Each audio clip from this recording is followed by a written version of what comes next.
Fala pessoal, eu sou o professor Marques Cruz, estou com vocês aqui em mais um vídeo, dessa vez um vídeo que trata da LDB, a Lei de Diretrizes e Bases da Educação Brasileira, tá? LDB, ou Educação Nacional também, tá?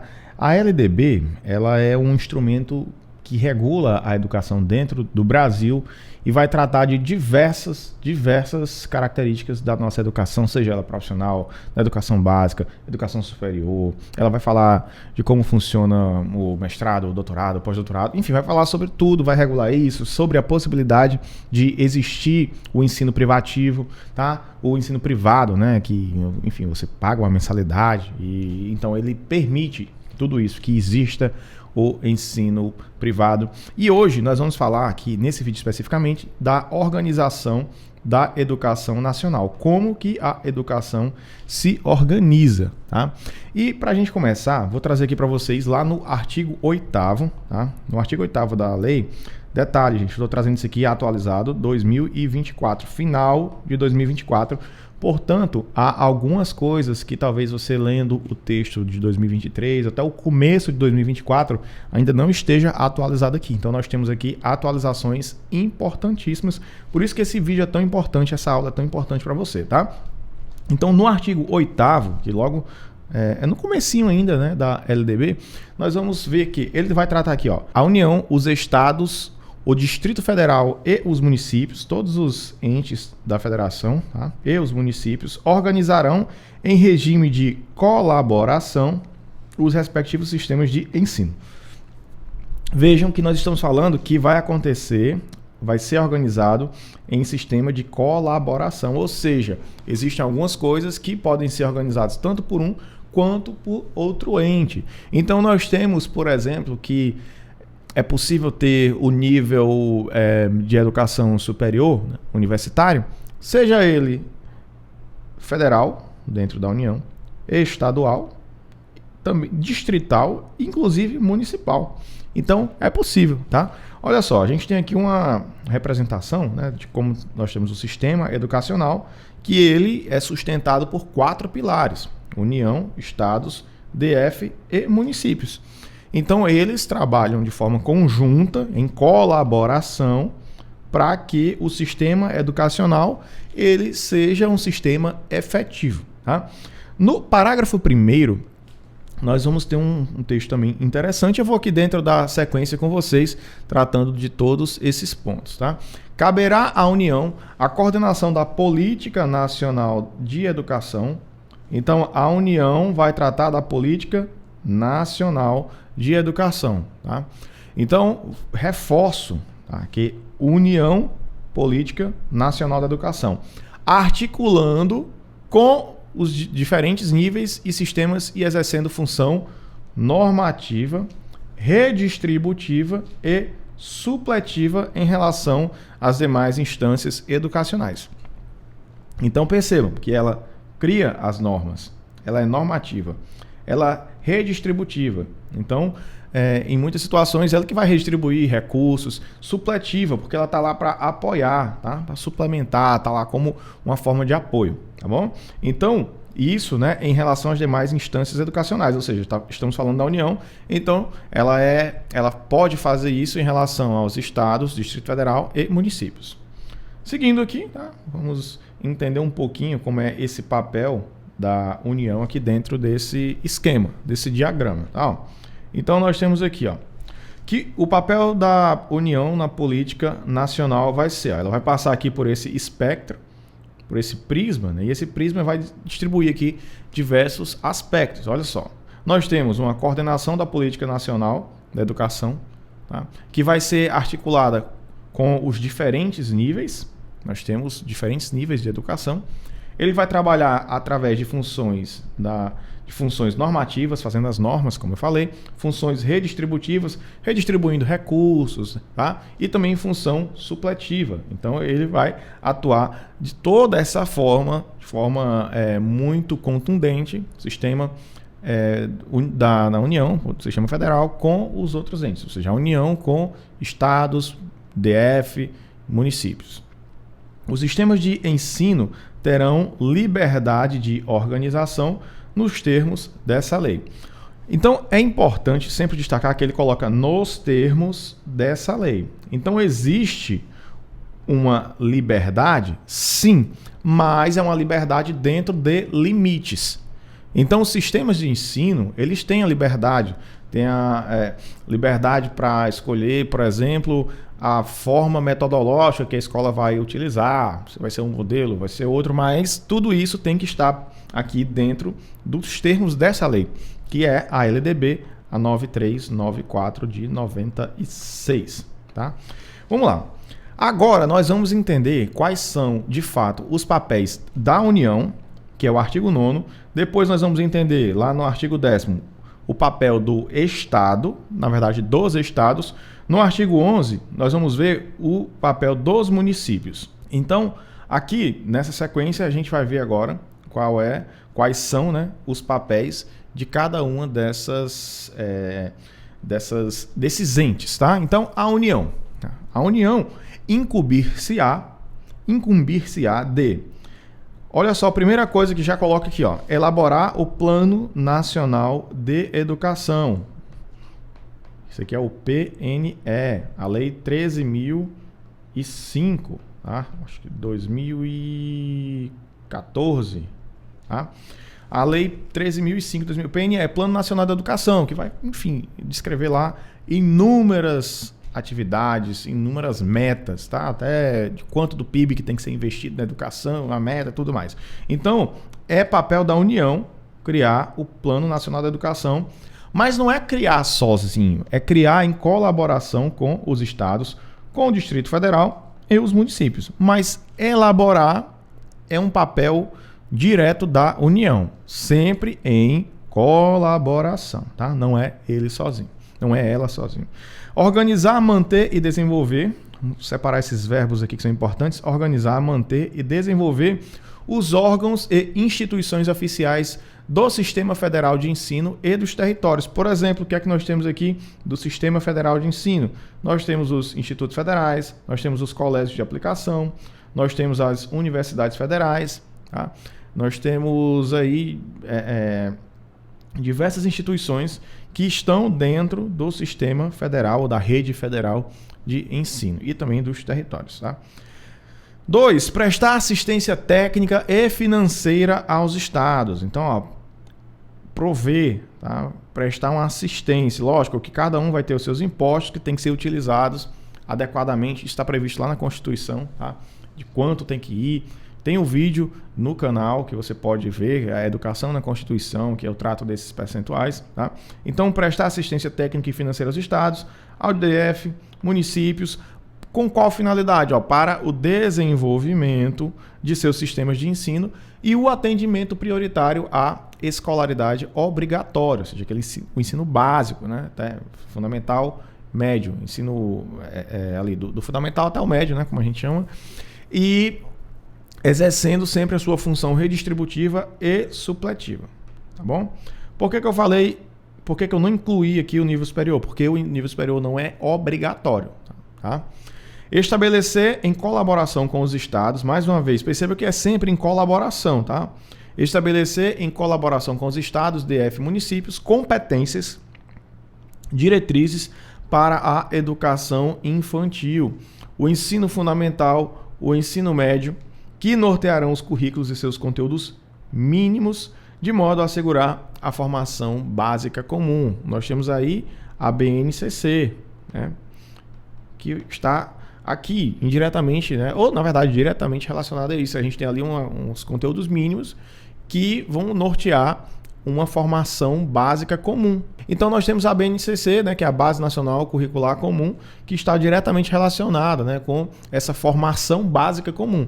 E olha só, mais uma vez, ó, no inciso 4A, isso aqui é novo, tá? Esse inciso é novo. Ó, estabelecer em colaboração, de novo, com os estados, DF, municípios, diretrizes, procedimentos para identificação, cadastramento e atendimento na educação básica e na educação superior de alunos com altas habilidades, olha só, de alunos com altas habilidades ou superdotação.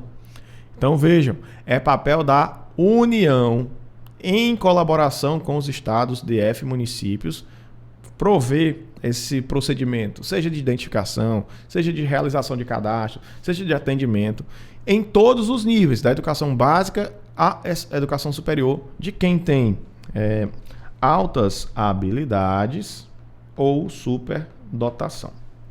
Coletar, analisar e disseminar informações sobre a educação, isso aqui é papel da União. Assegurar processo nacional de avaliação de rendimento escolar no ensino fundamental, médio e superior. Então nós temos, por exemplo, aqui no nível superior, nós temos o ENAD. E nós também temos diversos programas que vão atuar no ensino fundamental, no médio, superior, como eu já mencionei aqui, o ENAD. Todos eles em colaboração com os sistemas de ensino, objetivando a definição de prioridades e a melhoria da qualidade de ensino. Por quê? Porque quando você assegura um processo nacional de avaliação do rendimento escolar, você vai perceber onde os alunos estão com maior deficiência e a partir daí você pode traçar novas metas, novos objetivos para melhorar a educação. Outra coisa que é papel da União, olha aqui, baixar normas gerais sobre cursos de graduação e pós-graduação. Então, isso aqui, baixar normas, é um papel, é uma função, é uma obrigação da União. Esse outro aqui, esse inciso 7A, ele foi inserido em 2023. Tá? Assegurar em colaboração com os sistemas de ensino, então vamos um destaque, os sistemas de ensino, Processo Nacional de Avaliação das Instituições e os cursos de educação profissional técnica e tecnológica. Tá? Então, nós temos que os cursos eles precisam passar por um processo de avaliação. Isso aqui é comum. Tá? Cursos por exemplo, de graduação. Os cursos de graduação eles precisam passar, que ele tem aquele conceito. Esse curso, conceito 3, 4, 5. Então, ele passa, os cursos superiores passam, seja privados, de instituições privadas ou públicas, passam por uma avaliação do MEC, tá? É uma avaliação do MEC. E o MEC vai trazer lá quantas estrelinhas o curso vai ter. Tá? Isso aqui diz respeito a diversos aspectos. Tá? O curso tem quantas estrelinhas lá? Ele conseguiu nota 4. Poxa, já é uma nota boa. Tá? Não, conseguiu nota máxima, nota 5. Significa o quê? Que a instituição ela tem que estar toda preparada para receber aquele curso. Tá? Então, só para vocês terem noção, eu já passei por esse processo aqui de avaliação do MEC enquanto coordenador de uma licenciatura em física na época. Tá? E a gente passa por um processo de avaliação em que eles analisam biblioteca, quantos exemplares tem, biblioteca virtual, se o acesso é fácil, quantos computadores tem na biblioteca, se a biblioteca é ampla, se é bem iluminada, se tem quantos servidores tem na biblioteca, se a sala de aula é arejada ou não, até isso, tá? E a sala, só pra você ter noção, gente, quando eu fui mostrar a sala era tão ventilada que estava fazendo o vestido de uma professora voar. E eles disseram lá que não era ventilada adequadamente. Eu fiquei, poxa. Então eles são muito criteriosos, tá, em relação a tudo isso. A sala dos professores tem espaço para todos os professores individualmente, com um computador para cada um. Eles vão avaliar todos esses detalhezinhos para poder estabelecer aqui, essa nota. Por isso que quando a instituição ela alcança a nota 5, é algo para se comemorar, tá? Porque não é fácil. 8º, assegurar processo nacional de avaliação das instituições de educação superior, que eu acabei de mencionar, com a cooperação dos sistemas que tiverem responsabilidade sobre esse nível de ensino. Esse ponto aqui que eu acabei de falar, aqui foi para a educação profissional técnica e tecnológica. Aqui é de forma geral, tá? Não necessariamente para a educação técnica e tecnológica. Então, esse procedimento aqui é exatamente esse que eu acabei de mencionar aqui para vocês, tá? É o procedimento que eu acabei de falar aqui do processo de avaliação do MEC. Olha outra coisa importante que é incumbência, que é responsabilidade da União. Autorizar, reconhecer, credenciar, supervisionar e avaliar. Tudo isso aqui, tudo isso. Autorizar, reconhecer, credenciar, supervisionar e avaliar, respectivamente, os cursos das instituições de educação superior e os estabelecimentos do seu sistema de ensino. Tá? Na estrutura educacional, haverá um Conselho Nacional de Educação, o CNE, que tem aí várias instruções, várias resoluções, né, que a gente precisa estudar para os concursos, especialmente os da área da educação, os concursos para docente, com funções normativas e de supervisão e atividade permanente criado por lei. Então a gente tem esse Conselho Nacional da Educação, que vai trazer ali diversos regulamentos, diversas orientações para orientar as instituições de ensino. Para o cumprimento do disposto nos incisos 5 a 11, a União terá acesso a todos os dados e informações necessários de todos os estabelecimentos e órgãos educacionais. Parágrafo 3º, as atribuições constantes do inciso 9, isso que a gente acabou de ver aqui, autorizar, reconhecer, credenciar, poderão ser delegadas poderão, tá? Não é uma obrigatoriedade, poderão ser delegadas aos estados e ao DF, desde que mantenham instituições de educação superior, tá? Então, como eu falei a vocês, todos os entes, né, eles podem sim ter universidades, só que precisa atender a algumas condições, tá? Olha, a gente vai até falar aqui, inclusive, quando a gente chegar na parte do município, está falando agora dos estados, né? Artigo 10. Os estados incumbir-se-ão de organizar, manter e desenvolver os órgãos e instituições oficiais dos seus sistemas de ensino. Olha, do seu sistema de ensino, não quer dizer que é de todo o sistema de ensino, do dela. Qual é o dela? A gente vai entender aqui, ó. O ponto 2, o inciso 2, é definir com os municípios formas de colaboração na oferta do ensino municipal. Desculpa, ensino fundamental. Por que com os municípios? Porque o ensino fundamental, ele prioritariamente é responsabilidade do município. Então, definir com os municípios formas de colaboração na oferta do ensino fundamental, as quais devem assegurar a distribuição proporcional de responsabilidades de acordo com a população a ser atendida aos recursos financeiros disponíveis em cada uma dessas esferas do poder público, né? Elaborar, executar, estamos falando aqui, o reforço, tá? Ó, incumbência dos estados. Elaborar, executar políticas e planos educacionais em consonância com as diretrizes e planos nacionais de educação, integrando e coordenando as suas ações e a dos seus municípios. Autorizar, reconhecer, credenciar, supervisionar e avaliar, respectivamente, os cursos das instituições de educação superior e os estabelecimentos do seu sistema de ensino. Então, a universidade estadual. Então, quem vai autorizar, reconhecer, credenciar, supervisionar, avaliar, vai ser a universidade estadual, tá? Baixar normas complementares para o seu sistema de ensino. Então, pode fazer isso também, tá? A gente viu que é função lá do Conselho Nacional da Educação fazer isso, mas ela também pode, também é um dever, uma incumbência da União baixar normas regulamentares, complementares. E aqui ele coloca complementares para o seu sistema de ensino. Assegurar o ensino fundamental e oferecer com prioridade o ensino médio. Então percebam que a prioridade dos estados é o ensino médio. Ah, mas ele também pode assegurar o ensino fundamental? Sim, tá? Mas, via de regra, o ensino fundamental, a gente vai ver um pouquinho mais adiante, é uma obrigação muito maior do município.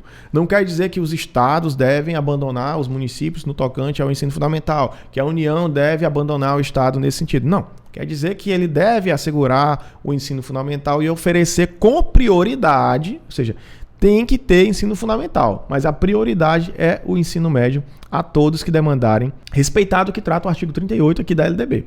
Assumir, esse aqui é novíssimo, esse tópico aqui, gente, ó, recomendo demais que vocês vejam, porque pode até parecer contraintuitivo, olha só. É papel do Estado, tá? Dos estados. Assumir o transporte escolar dos alunos da rede estadual, até aqui nada novo. Isso aqui a gente já tinha. Agora, vejam só, permitindo aos respectivos professores, em trechos autorizados, o uso de assentos vagos nos veículos. Isso aqui é novo, gente, isso aqui foi incluído agora, agosto de 2024, tá? Então, você que está estudando o LDB para concurso, esses pontos que são novos aqui, ó, 2024, eles são os fortes candidatos a serem cobrados em provas agora, finalzinho de 2024, comecinho em 2025. Se o seu edital foi lançado depois de agosto de 2024, então provavelmente isso aqui pode cair na sua prova, tá? Então isso aqui tem muita chance de cair. Então vejam só o que ele está falando aqui, ó. Papel é dever dos estados assumir o transporte escolar dos alunos da rede estadual. Só que agora eles permitem aos professores pegar uma carona, mas ele também deixa uma ressalva aqui, tá? Se, primeiro, trecho autorizado e segundo, se tiver assento vago no veículo, tá? Então a gente tem duas ressalvas, na verdade, tá? Função do estado: assumir o transporte escolar dos alunos da rede estadual, permitir que os professores agora, somente nos trechos autorizados, possam utilizar assentos vagos nos veículos. O que significa que, primeiro, se for num trecho não autorizado, não pode. Segundo, que se for num veículo que está lotado, o professor também não tem prioridade, tá? 8.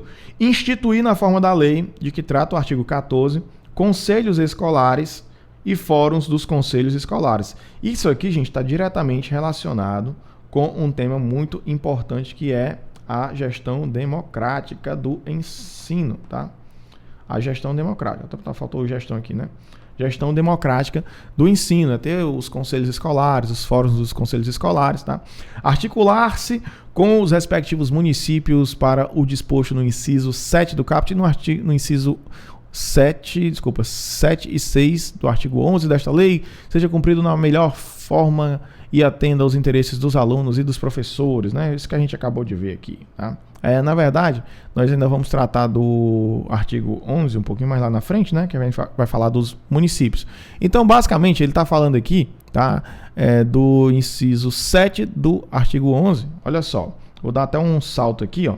Instituir na forma de lei que trata os conselhos escolares e fóruns dos conselhos, aqui, ó, tá?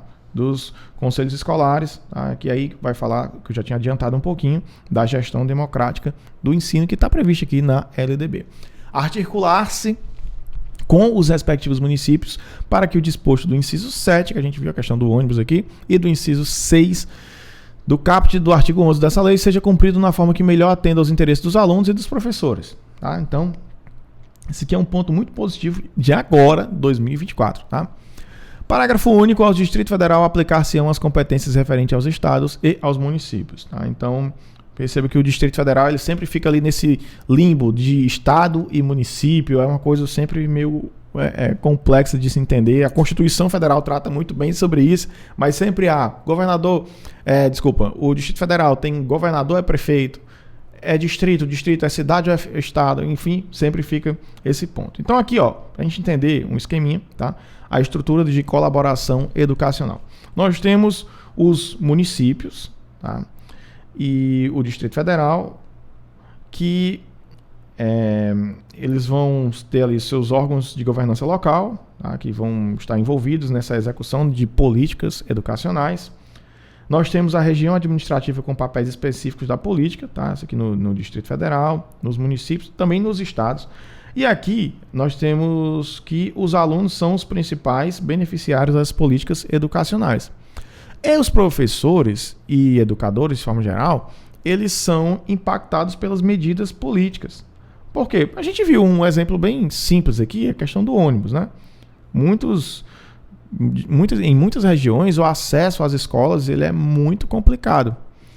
E muitas vezes isso aí sai um gasto muito alto para o professor que precisa se deslocar para um determinado local e já tem um ônibus indo para aquele local, não vai gerar nenhum gasto adicional. Então, uma política como essa, simples, ela pode sim melhorar os beneficiários das políticas, que são os alunos e também os educadores, as pessoas que trabalham ali na instituição, tá? Agora vamos para o artigo 11, que vai tratar dos municípios. Nós já vimos o que é papel da União, vimos o que é papel do Estado e agora vamos ver o que é papel dos municípios. Primeiro, organizar, manter e desenvolver os órgãos e instituições oficiais dos seus sistemas de ensino, integrando-os às políticas e planos educacionais da União e dos Estados. Então, ele vai organizar, manter e desenvolver esses órgãos e se integrar às políticas do plano educacional da União e dos Estados. Exercer ação, redistributiva em relação às suas escolas, ou seja, ele vai redistribuir tanto os alunos por região, para ficar mais próximo da escola possível, quanto do ponto de vista de recursos, tá? Baixar normas complementares para o seu sistema de ensino. E, se você perceber, essa estrutura que nós temos aqui, do inciso 1, 2, 3 e até o 4, ela é muito parecida com o que nós podemos ver aqui nesses incisos iniciais também do artigo 10º e do 9º. Então é elaborar, organizar, manter, desenvolver, prestar assistência, estabelecer colaboração. E aí a gente vem para cá, pro artigo 10. Organizar, manter, desenvolver, definir com os municípios forma de colaboração, elaborar e executar políticas de planos educacionais. Aí a gente vem para cá, para o município. Organizar, manter, desenvolver, se integrar às políticas da União e do Estado, exercer ação redistributiva, baixar normas para o seu sistema de ensino. Opa, aqui ficou. Para o seu sistema de ensino, autorizar, credenciar, supervisionar o estabelecimento do seu sistema de ensino. E aí, vejam só que eu deixei aqui destacado em negrito, essa parte aqui, importantíssima, esse inciso 5, ó, vou dar um destaque especial a ele aqui, vou botar ele em vermelho, ó, ele vai ficar totalmente destacado aqui, ó, inciso 5, ó, oferecer educação infantil, isso aqui é papel do município, oferecer educação infantil em creches e pré-escolas, com prioridade em quê, gente? Com prioridade o ensino fundamental. Permitida atuação em outros níveis de ensino, e aí vem aquele ponto que eu tinha falado. Será que o município pode ter uma universidade? Sim, o município pode sim ter uma universidade. Mas em que condição? Olha aí, ó. Permitida atuação em outros níveis de ensino, somente quando estiverem atendidas plenamente as necessidades de sua área de competência e com recursos acima dos percentuais mínimos vinculados pela Constituição Federal à manutenção do desenvolvimento do ensino. Então, nós temos alguns municípios que possuem universidades municipais. Não é algo muito comum no Brasil, mas nós temos. E se você que está vendo esse vídeo tiver uma universidade municipal, uma faculdade municipal no seu município, deixa aqui um comentário nesse vídeo, tá? Deixa aqui, tá bom? Pra gente conhecer. Assumir o transporte, esse aqui eu deixei destacado, ele tá assim porque eu coloquei, gente, tá? Porque esse aqui também é importantíssimo, esse inciso 6, ó. Ó, assumir é a obrigação do município. Assumir transporte escolar dos alunos da rede municipal, permitindo aos respectivos professores, que a gente acabou de ver, em trechos autorizados, o uso de assentos vagos no veículo. A mesmíssima coisa que nós tínhamos visto lá atrás, aqui no que tange ao Estado, né? Aqui, ó, no que tange ao Estado, especificamente aqui, ó, no inciso 7, tá? Então, é exatamente a mesma coisa, tá? Só que aqui ele fala assumir o transporte escolar dos alunos da rede estadual. Agora nós estamos vendo, no município, assumir o transporte escolar dos alunos da rede municipal. Tá? Permitindo os respectivos professores, aquilo que a gente já viu. Tá? Aqui no 7 a gente já tinha visto também quando estava analisando o artigo 11. Tá? E agora vamos para o artigo 12. Os estabelecimentos, agora a gente saiu dessas competências de cada ente, né? Da União, dos estados e do município. E perceba que a gente não tem um artigo falando só sobre o Distrito Federal, porque ele vai ficar distribuído ali entre Estado e município. Os estabelecimentos de ensino, respeitadas as normas comuns e as dos seus sistemas de ensino, terão a incumbência de... Agora, a gente está falando aqui de responsabilidades gerais, tá? Elaborar, executar sua proposta pedagógica. 2. Administrar o seu pessoal e recursos materiais e financeiros. 3. Assegurar o cumprimento dos dias letivos e horas aula estabelecidas. Nós temos aqui, gente, que é necessário 200 dias letivos por ano. Tá? Então, são 200 dias letivos por ano e não tem acordo. E isso aqui exclui avaliações finais, aquelas provas finais, tá? Então, são 200 dias de aula que são obrigatórios de ter durante o ano. Então agora nós passamos por uma greve nas instituições federais. Isso aqui tem que ser mantido. Tome aula no sábado, tem instituição dando aula até no domingo para poder bater essa meta dos 200 dias letivos. Ou seja, todos os professores que entraram em greve, eles estão repondo todas as aulas daqueles quase 3 meses que ficaram lá naquele período de greve, tá bom? Velar pelo cumprimento do plano de trabalho de cada docente. Isso aqui é uma obrigação de quem? Só do docente? Não, é do estabelecimento de ensino, tá? Então, velar pelo cumprimento do plano de trabalho de cada docente. Prover meios para a recuperação dos alunos de menor rendimento. Obrigação da instituição. Não é obrigação do professor, é obrigação da instituição. Lógico que isso vai ser realizado através do professor, mas a obrigação de prover esse meio não é do professor. Articular-se com as famílias e a comunidade, criando processo de integração da sociedade com a escola. Informar pai e mãe, conviventes ou não com seus filhos e, se for o caso, responsáveis legais sobre a frequência e rendimento escolar dos alunos. Eu deixei aqui destacado, tá? Porque é obrigação da instituição levar para os responsáveis como está a frequência e o rendimento dos alunos, tá? Também sobre a proposta pedagógica da escola. Notificar o conselho tutelar, olha aí, gente, notificar o conselho tutelar do município em relação aos alunos que apresentarem quantidade de faltas acima de 30%. Então, vejam, é papel da escola, da instituição, tá? Levar para o conselho tutelar do município, caso o aluno tenha mais de 30% de percentual, né, de falta. Então, o aluno praticamente abandonou o curso, abandonou o ensino médio, o fundamental, ou seja, mesmo um curso técnico, né? Quando a gente está falando de conselho tutelar, a gente está falando para menores de idade, né? Então, é obrigação da instituição fazer essa notificação para o conselho tutelar do município. Outra coisa, vamos lá no inciso 9.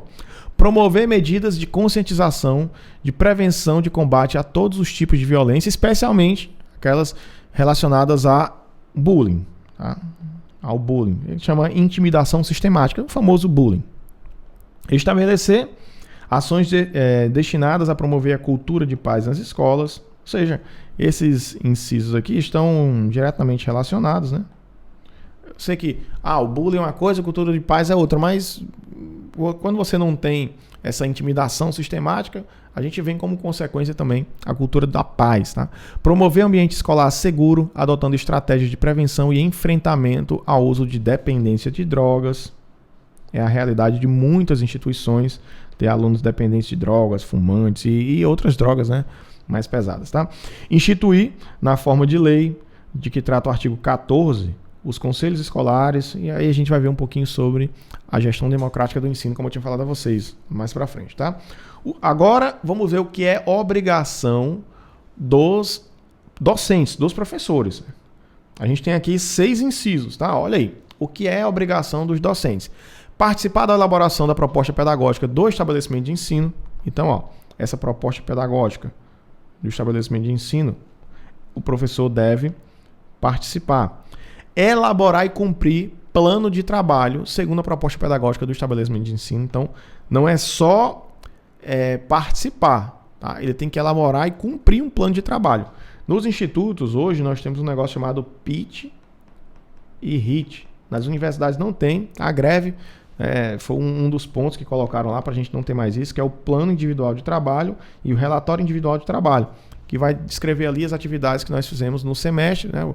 No plano que você planeja para o semestre seguinte, e no RIT, que é o relatório individual de trabalho, o que você fez no semestre passado, no semestre anterior, tá?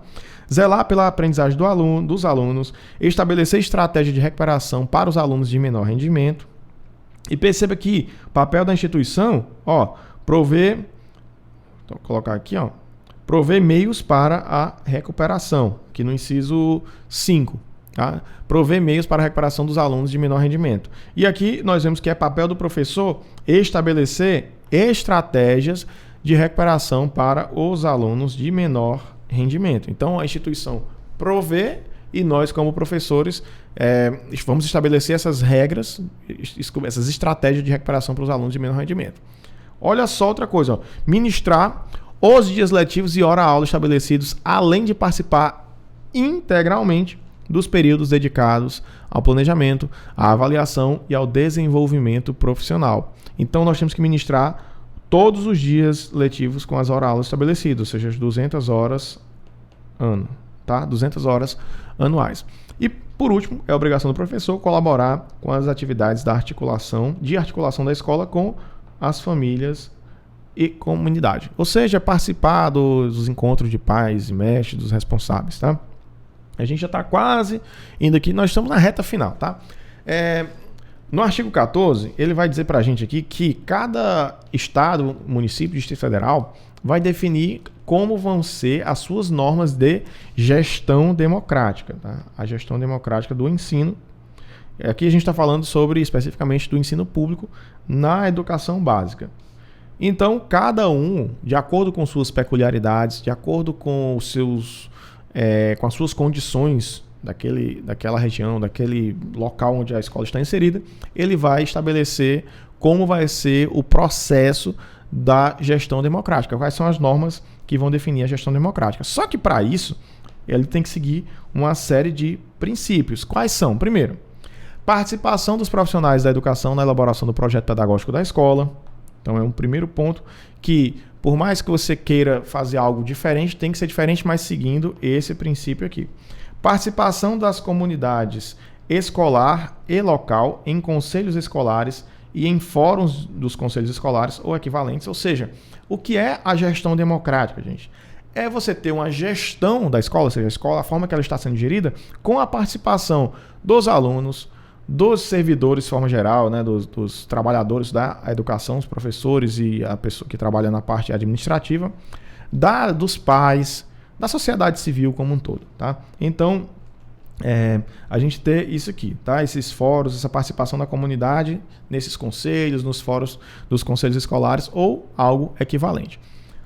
Parágrafo 1º, o conselho escolar é um órgão deliberativo, será composto deliberativo, ou seja, tem poder de decisão, será composto pelo diretor da escola, membro nato, tá? Que o diretor ele tem que estar nesse conselho escolar, ele não pode estar fora. E a gente está falando aqui de escolas, tá? Um instituto federal, já é diferente, não é o diretor geral de um campus obrigatoriamente precisa estar no conselho escolar. A gente tem um diretor de ensino. A estrutura dos institutos já é diferente, tá? E de representantes das comunidades escolar e local, eleitos por seus pares nas seguintes categorias. E aí nós vamos ter, que nós precisamos ter pessoas de diversas categorias aqui dentro. Primeiro, professores ou orientadores educacionais, supervisores e administradores escolares. Então essas pessoas precisam estar dentro, eles têm que ser eleitos, né? Vão ser eleitos para poder compor o conselho escolar. Demais servidores públicos que exerçam atividades administrativas da escola, estudantes, pais ou responsáveis e membros da comunidade local. Então, essas pessoas aqui vão compor o conselho escolar, tá? O conselho escolar, que é um órgão deliberativo. E agora vai falar um pouquinho aqui pra gente sobre o que é esse Fórum dos Conselhos, tá? O Fórum dos Conselhos é um órgão, é um colegiado de caráter deliberativo. Deliberativo, poder de decisão. Todo mundo tem o mesmo poder de voto. Ninguém tem um voto mais forte do que o do outro, tá? Que tem como finalidades o fortalecimento dos conselhos escolares de sua circunscrição e a efetivação do processo democrático nas unidades educacionais e nas diferentes instâncias decisórias.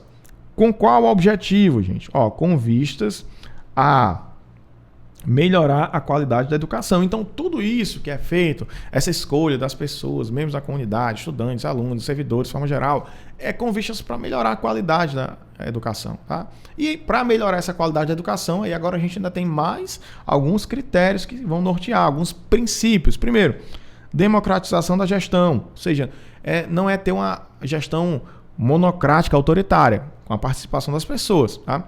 Democratização do acesso e permanência, é facilitar o acesso dos alunos e também fortalecer a permanência deles, ou seja, ter uma estrutura para que ele possa ficar na escola. Não é só chegar na escola, rebola esse menino aí e pronto. Não é bem assim, tá?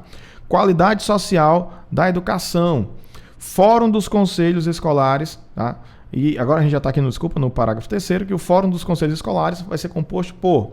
Aí nós temos aqui a quantidade. Isso aqui costuma cair, tá? Em algumas provas, Quantas pessoas vão compor o Fórum dos Conselhos Escolares? Nós temos 2 representantes do órgão responsável pelo sistema de ensino, ou seja, 2 pessoas da própria instituição, 2 representantes de cada conselho escolar, da circunscrição, da atuação do Fórum do Conselho, ou seja, daquela região, tá? Então, são 4 pessoas. A União, os estados, o Distrito Federal e os municípios adotarão como princípios de gestão de suas redes de ensino a transparência e o acesso à informação. Tá? E aqui, ó, isso está definido nessa lei, assim, 15.001 de 2024, também é algo novo. Aqui, dentro dessa lei, é meio que uma lei de acesso à informação, mas focada muito mais aqui na rede de ensino, tá? No sistema de ensino. Os números de vagas disponíveis e preenchidas por instituição de ensino, lista de espera, quando houver, por ordem de colocação, e no caso de instituições federais, especificação de reserva de vagas, nos termos da 12.711, que esse aqui é a lei de cotas, tá? Então vejam só, o que é que deve ter de transparência? Esse número de vagas está aqui no inciso 1. Quantas bolsas e auxílios para estudo e pesquisa concedidas a estudantes, professores e pesquisadores? Isso aqui também tem que ser publicizado. Tá? Quais atividades, quais projetos de pesquisa, quais projetos de extensão, quais inovações tecnológicas foram finalizadas ou estão em andamento, no caso dessas educações de instituição de nível superior, né? Também está aqui, ó, dentro desse aqui. É tudo novo, gente, tudo novo. Tá? Estatísticas relativas a fluxo e rendimentos escolares, tudo isso aqui, ó, tá lá. Na instituição que eu trabalho, no IFCE, nós temos o chamado IFCE em números.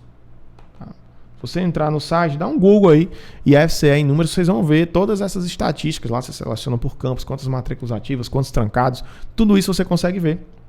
E nós temos aqui que algumas instituições já faziam isso antes e agora é lei, tá? Tem que ser feito, tá?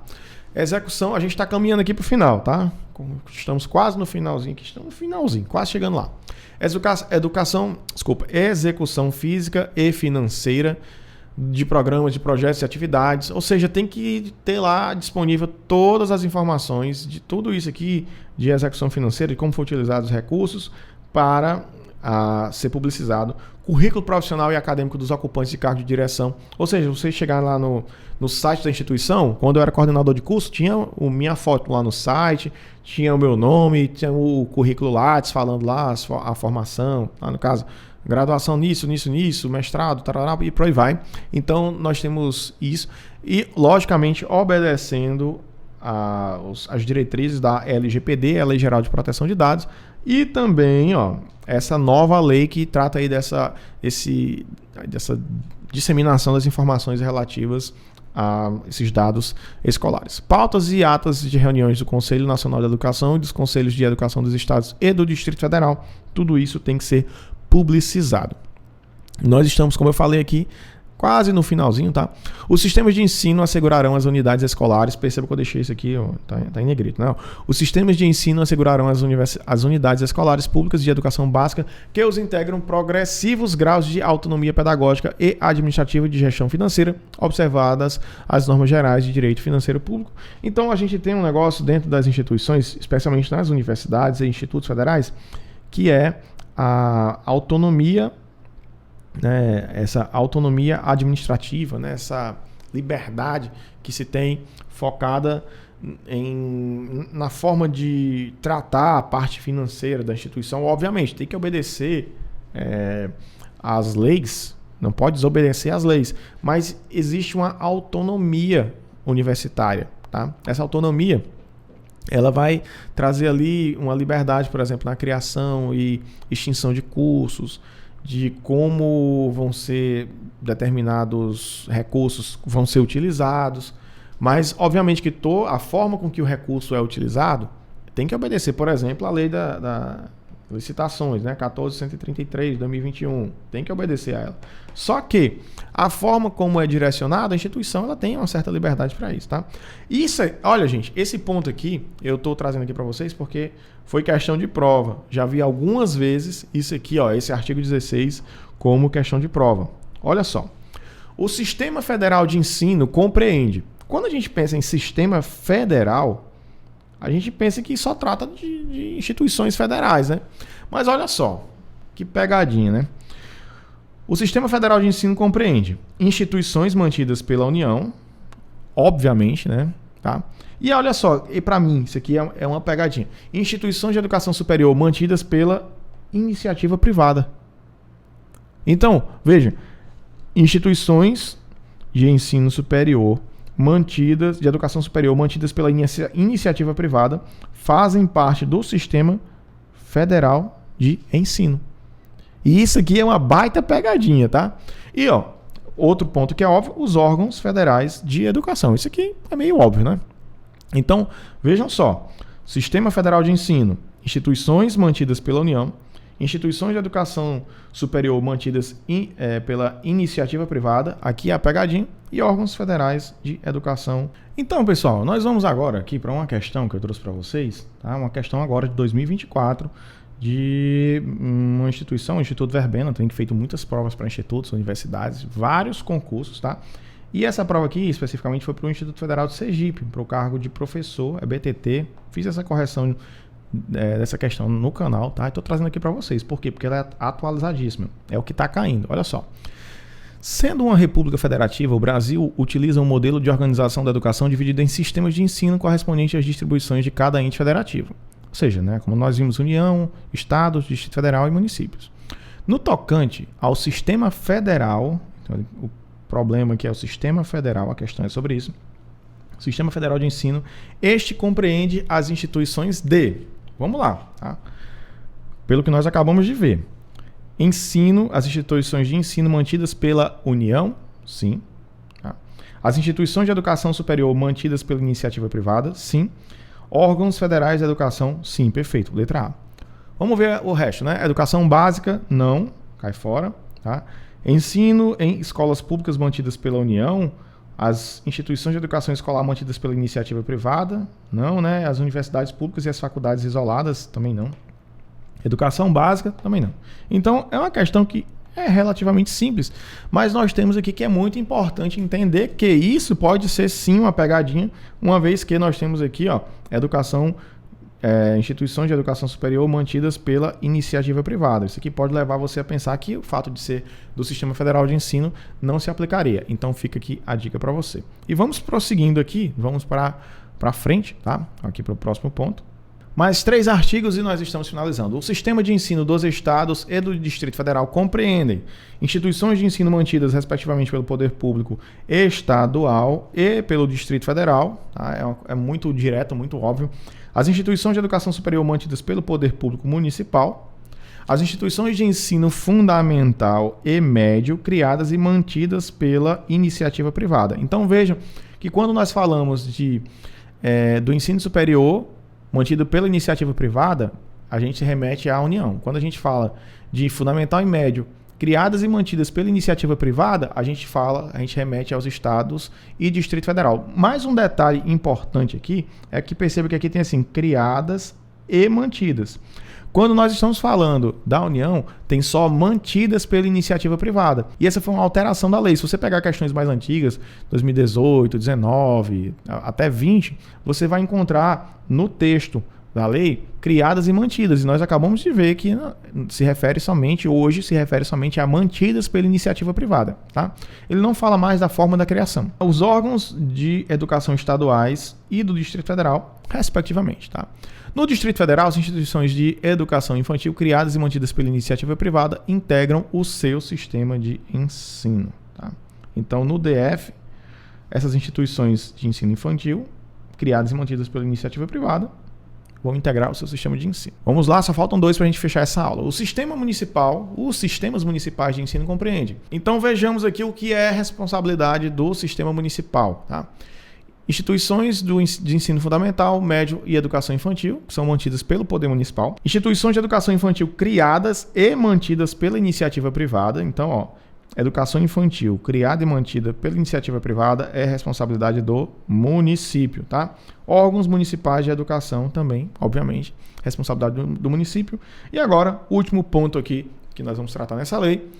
Artigo 19. As instituições de ensino dos diferentes níveis classificam-se nas seguintes categorias administrativas. Primeiro, a gente tem instituições públicas, que são assim entendidas as criadas ou incorporadas, mantidas e administradas pelo poder público.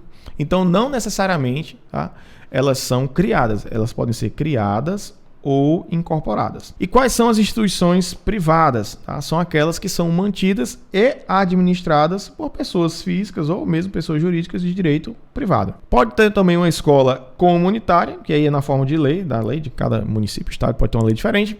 E a gente aqui para fechar vamos ver o parágrafo 1º e o 2º do artigo 19, que vão dizer para a gente: as instituições de ensino que se referem aos incisos 2 e 3 do caput desse artigo podem qualificar-se como confessionais, tá? Atendidas a orientação confessional e a ideologia específica. Então pode ser uma escola evangélica, uma escola católica, uma coisa assim, tá? As instituições de ensino a que se referem os incisos 2 e 3 desse artigo podem ser certificadas como filantrópicas, também nos termos da forma da lei. E aqui nós encerramos a nossa aula sobre a organização da educação nacional e vimos aqui do artigo 8º ao 19 da LDB. Se você curtiu esse vídeo, deixa aqui, ó, dentro da plataforma a estrelinha você curtindo, ou então se você está vendo em outro lugar também, deixa aí o seu like, comentário. É muito importante a gente ver isso aqui, tá? Essa interação de vocês para saber que de fato o material que está sendo gravado está sendo aproveitado por vocês, tá bom? Então, até um próximo vídeo, sucesso, aprovação na sua vida, que venha logo o seu cargo público federal, municipal, estadual, para que você alcance o quanto antes a sua estabilidade. Um forte abraço e até mais.